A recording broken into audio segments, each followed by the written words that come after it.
Hey love bugs, and welcome back to another Tarot Lover Reviews. Today we are talking about Tarot Mucha. So if you've heard of this tarot deck or you did not know this tarot deck even existed, hopefully this review and the flip through that comes afterwards helps you to decide on whether or not this tarot deck is right for you. Now, if you want to go straight to the flip through, that is totally fine. Take a look at my description. I break out all the suits into chapters to make it easier for you to locate exactly where you would like to start with in the flip through. But right now we are going to talk about the packaging. We are going to talk about the guidebook. We're going to talk about the cards, card texture, size, backing, naming conventions, imageries. So if you want all the details, stick around. If not, head on over to the flip through. But let's take a look at the packaging. So this is what the box looks like. Okay. And the publishing company is Los Scarabeo, as you can see right there. And here is the bottom of the box. So a lot of their tarot decks, especially their guidebooks, will be in multiple languages. So here's the box. The box is exceptionally thick, which I love. If you've seen my videos, I appreciate when a box, the packaging is thick, because just in case the box with the tarot deck in there falls to the floor, I know that my tarot deck is well protected because the box is thick enough to handle the force from the fall. So that is the packaging. Let's go ahead and talk about the guidebook. So this is what the guidebook looks like. It's a decent size, but really what that is it's in multiple languages. So technically you're only getting a small portion of the guidebook in English, and then you have a couple of other languages towards the end. So as far as what you see within the guidebook, you get a paragraph description of that card followed by key ideas, which is basically keywords for that particular card. And that is what you would receive for each of the cards in the guidebook. Now there is tarot spreads in this guidebook, which is great. It doesn't have like too elaborate tarot spreads in here. It will literally just have the 4-card spread and then what you can do for that type of spread. So still, the fact that they include tarot spreads within their guidebook is greatly appreciated, because I always feel that, especially for my new tarot readers out there, it's always helpful to have a tarot spread within the guidebook that you can utilize with your tarot deck. And especially when it's tarot themed to that tarot deck, it makes it even much better. So that is the guidebook. And as I mentioned, towards the end of the book, you'll have it in other languages. And then you have some helpful information towards the end of the book. So that is your guidebook. Let's talk about the cards. So this is the backs of the cards. Okay, and as you can see, there is gloss on this card. So the deck is glossy. I don't really like glossy cards, mainly because the cards slip around way too easily up against each other. So the control on the cards get a little bit tricky, especially if you are doing the poker style shuffle. I find that the cards tend to kind of scatter and fan out, and it just doesn't work for me. Now, I know that there is powder out there that you can put onto your glossy cards to keep them from sliding around so much. Or, I mean, the more you use it, the more wear and tear you will create on the cards, and the slipperiness will eventually go away with more use of this, of the tarot deck, right? So, that's the texture, is a glossy texture, and the back of the cards. Let's talk about the cardstock. Cardstock is thick cardstock, okay? I want to say, with other tarot decks created by Los Scarabeo, they vary. They're one of the publishing companies that will vary their card stocks. they're not using the same type of cardstock for all of their tarot decks. Whereas there are some publishing companies out there that use the same cardstock for all of their tarot decks, and that makes me sad. I like when there's some variety when it comes to tarot decks, and Lo Scarabeo definitely does that with their tarot decks. They do different textures, or not so much different textures, but different cardstocks, and I appreciate that. This cardstock is a little on the thick side, so utilizing a poker style shuffle is very hard with this tarot deck because it's a very thick deck, and trying to split it and then trying to do the poker style shuffle, it's very hard to bend these cards because of the cardstock.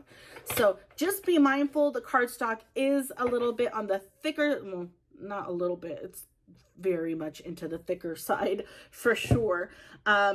If you guys have seen my tarot reviews where I do this like C scale to kind of give you an idea of the thickness of the cardstock, you have that thin paper-like cardstock, you have that Goldilocks zone where it's not too thick, not too thin, and then you have the really thick cardstock where you cannot bend the cards.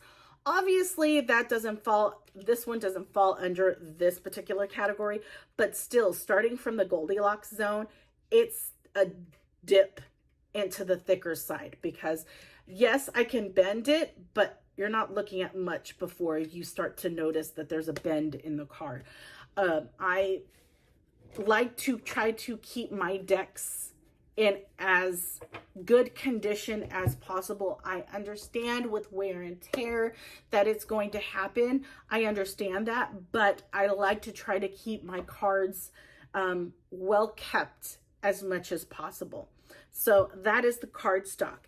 Let's talk about the naming convention and the imagery. So both of these that I'm going to go over is I'm comparing it to the Rider-Waite-Smith imagery and naming convention. Why I do that is because a lot of the tarot decks out there are based off of that imagery. A lot of the books, the guidebooks out there that you can buy at bookstores are based off of this imagery. So I like to make sure that I give you an idea of how much of a comparison you can find with the Rider-Waite-Smith, just in case you want to use a bigger guidebook that gives you more information, because those guidebooks are going to reference imagery on the Rider-Waite-Smith. And if the tarot deck that you're utilizing does not have similar imagery, if not exactly the same, you may find it a little bit harder to utilize those guidebooks with this tarot deck. Okay, so as far as the imagery, we'll start with the imagery.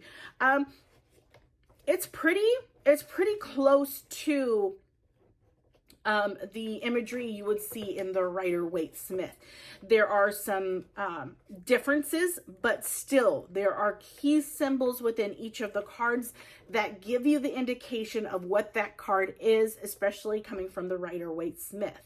There may be quite a few differences within this tarot deck because they're going with the Art Nouveau vibe. You're not going to see the cards exactly the same. You know, it's going to be in the style of Art Nouveau, okay? If you did not know, this deck is an Art Nouveau inspired tarot deck, so keep that in mind. But other than that, the imagery does have key pieces that definitely give you the indication that that card is exactly what it's supposed to be, especially if you're comparing it to the Rider-Waite-Smith. Now, in regards to the naming convention, the naming convention is different on this tarot deck compared to the Rider-Waite-Smith. So with the Rider-Waite-Smith, let's start with the Minor Arcana. Minor Arcana never really showed you what the name of the card was. And now that I'm like no, I had to pull this out because I had to think about it for a second. So the Rider-Waite-Smith let me back up for a second because I'm losing my train of thought.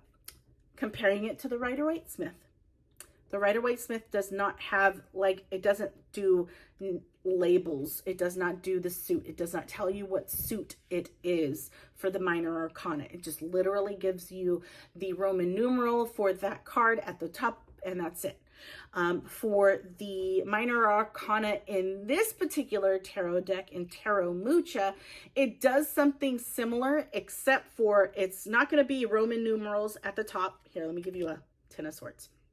So you're not going to have a Roman numeral at the top. You are going to get an actual numbered card, but you at least get the symbol of what that card is representing, what suit that card's representing down at the bottom.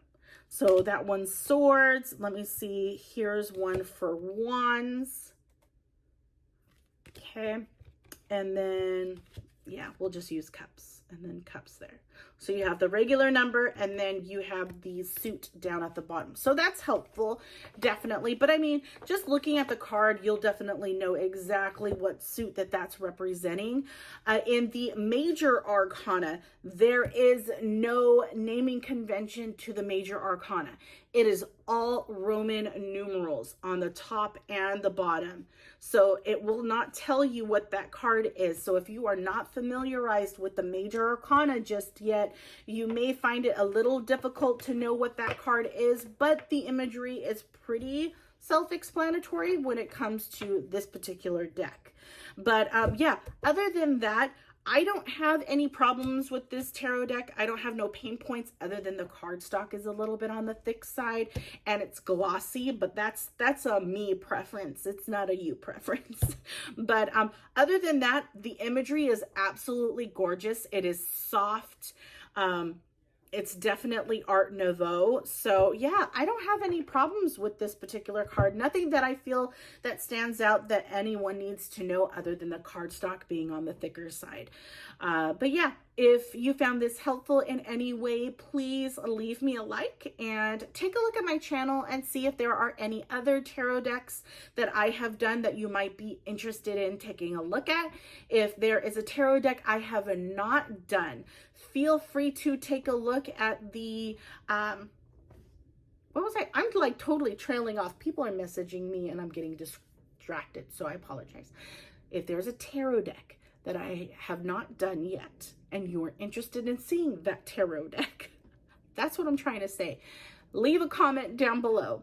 Let me know what that tarot deck is. Chances are I may have already done that tarot. It's been a long day, guys. So chances are I have that tarot deck. I just have not done the video. That is what I'm trying to say. Wow, gosh. Anyways, so let me know, comment below and let me know if there's a tarot deck that you're interested in, and I will take a look and see if I don't already have it. If I don't have it, I will look into acquiring it. But yeah, without further ado, guys, thank you so much for hanging in there.